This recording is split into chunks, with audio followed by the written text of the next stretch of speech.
The first primitive type is the string. Strings can be declared in variables by using the quotes.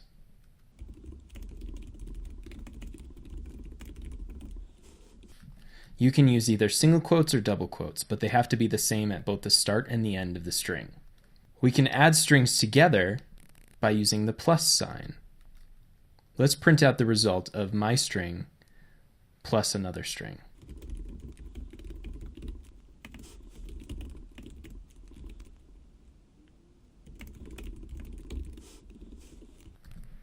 Here we'll take the contents of my string and concatenate them with the contents of this string, which prints out, "Hello world, how are you?"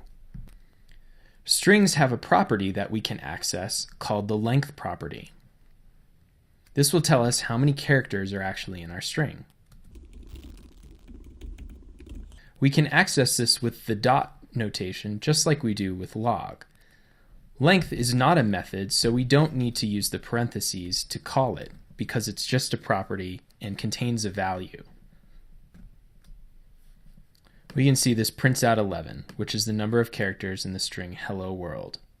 Strings are essentially made up of characters, so we can actually access individual characters within the string by using the hard bracket syntax. First we'll access my string, and then let's ask for a specific character within our string. Let's see what the first character is. You'll notice that this prints out E. This is because strings, and eventually we'll talk about arrays, are both zero indexed.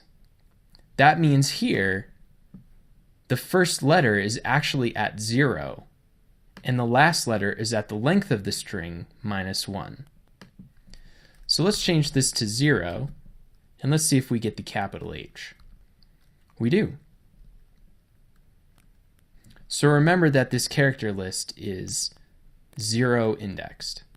Let's see what the last character is. We'll combine this with the length property to get the last character. So inside of our bracket access, we want to access the number of characters in this string minus 1 because it's 0 indexed.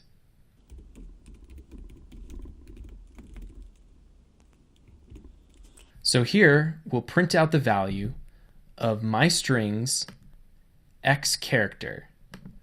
X is equivalent to the length of our string, which was 11, minus 1, which will be the index of the last character.